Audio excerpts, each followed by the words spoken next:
Hey everyone, आज सुबह से बारिश आ रही थी और मौसम भी बहुत प्यारा हो रहा था। तो मैंने भी जैसे ही काम कंप्लीट हुआ छत पर आना तय किया और छत पर आते ही इतना प्यारा नज़ारा देखकर एकदम मन को खुशी मिली। और ये खुशी हमें पानी भी चाहिए, ऐसे पल हमें अपने साथ बिताने भी चाहिए क्योंकि ये हमें मोटिवेट करते हैं और अपनी ज़िंदगी में हमेशा आगे बढ़ने के लिए भी प्रेरित करते हैं। ये खुला आसमान हमसे कहता है कि ज़िंदगी अभी बाकी है। मैंने कुछ पल यहाँ बिताया और उसके बाद मुझे लगा कि चलो अब पढ़ाई का वक़्त ख़राब हो रहा है, थोड़ा-सा अब पढ़ने के ऊपर ध्यान दिया जाए, तो एकाएक मैं पढ़ने के लिए आ गई। अब जैसा कि आप देख पा रहे हैं, पौने 11 के समथिंग समय हुआ है और मैं इस समय पढ़ने बैठ जाती हूँ दोपहर में। और दोपहर का ये जो समय है मुझे 2 बजे तक पूरा आराम से मिल जाता है, 2 ढाई बजे तक, फिर मेरे बच्चे आ जाएँगे। तो अब ये जो मेरे पास 2 से ढाई घंटे का समय है, ऐसा नहीं है कि प्रॉपर ही मिलेगा, बीच में हो सकता है मेरे ससुर जी आएँ तो उनको खाना वग़ैरह भी मुझे डालना पड़े, अपने लिए भी मैं खाना खाने के लिए एक बार उठूँगी। तो कुछ ना कुछ थोड़ा बहुत डिस्टर्बेंस तो होता है, लेकिन ये समय ऐसे आप मान सकते हैं कि ज़्यादा डिस्टर्बेंस वाला नहीं है, प्रॉपर मेरा है और मैं इसमें अच्छे से पढ़ाई कर सकती हूँ। तो आप भी इस समय का यूज़ ज़रूर करें, जब आप काम से फ्री हो जाएँ और बच्चे वग़ैरह आपके स्कूल से ना आएँ, तो इस समय को पूरी तरह पढ़ाई में लगाएँ।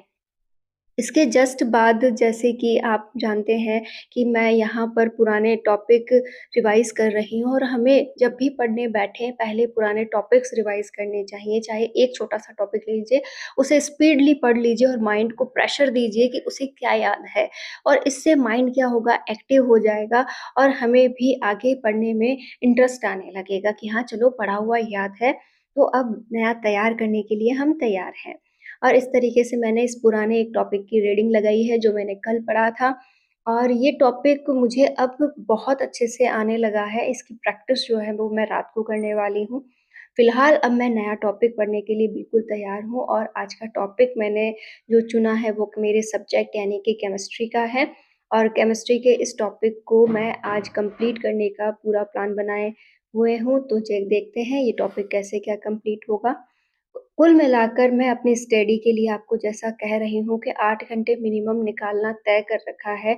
सुबह का शेड्यूल मेरा एक बार हो गया है, सुबह 4 बजे के समथिंग मैं पढ़ने बैठ जाती हूँ और वहाँ पर आप ये मान सकते हैं कि 6 बजे के बीच तक मुझे 1 से डेढ़ घंटा बहुत अच्छे से मिल जाता है और वो एक टॉपिक मेरा कंप्लीट करवा देता है।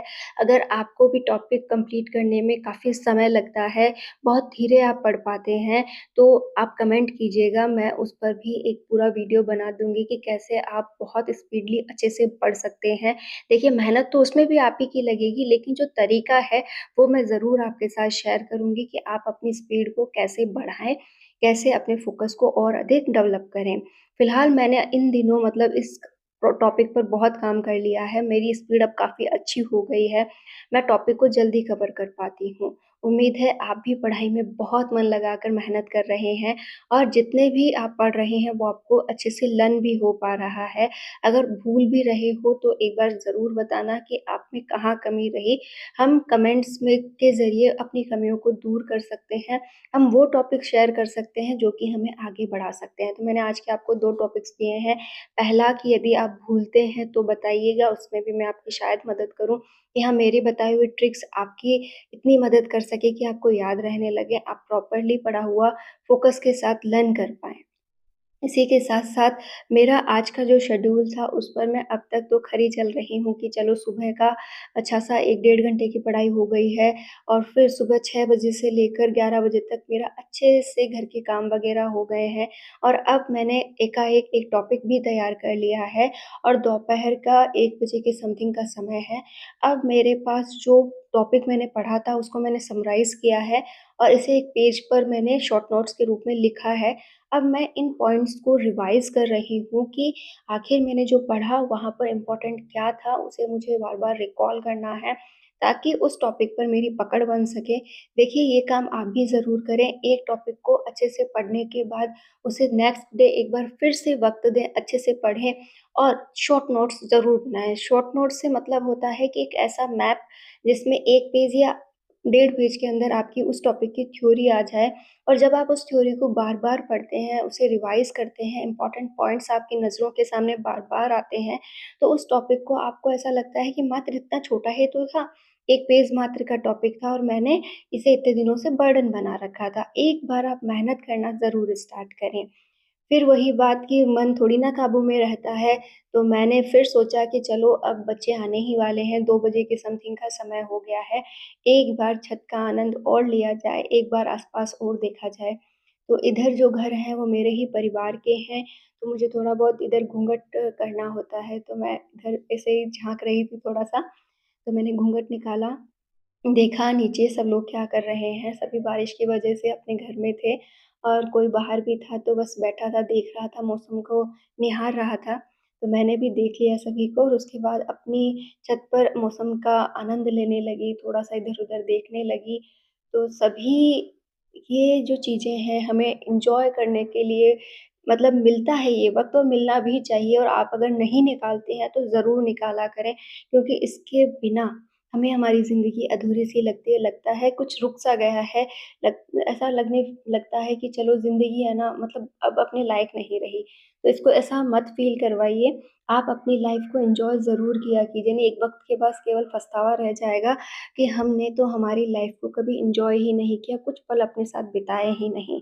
ये छोटी-छोटी जो खुशियाँ होती हैं, ये आपको वहाँ आनंद देती है जहाँ पर आपको दुःख फ़ील होता है। कहने का अर्थ है जब आपको लगता है कि टूटा हुआ है, कुछ भी अपना नहीं है, वहाँ पर आप अपना-सा फ़ील करने लगते हैं।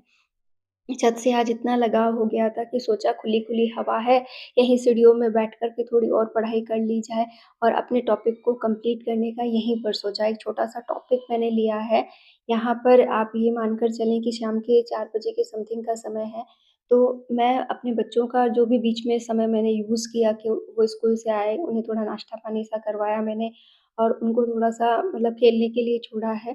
पापा वगैरह वहीं बैठे हैं, तो मैं पढ़ने के लिए थोड़ा-सा ऊपर आ गई कि चलो छत पे भी घूम लेंगे और एक टॉपिक का रिवाइज़ेशन करना था, वो भी कर लेंगे। तो आधा घंटे का पापा को बोल के आई थी, तो यहाँ पर आधा घंटा मैं रुक कर फिर जाऊँगी। मेरे बच्चे थोड़े समझदार हैं इसलिए मैं पापा के पास उन्हें छोड़ देती हूँ, वो इतना तंग पापा को नहीं करते। तो यहाँ पर मैं बच्चों के साथ भी आपका जो भी लिंक है वो एक बार ज़रूर शेयर करूँगी कि हाँ, मेरे बच्चे किस तरीके से आए हैं, कैसे वो मेरे समय का यूज़ करते हैं, कैसे मैं उन्हें प्रॉपर्ली अटेंड करती हूँ, तो वो वीडियो भी मैं आपके साथ ज़रूर शेयर करूँगी।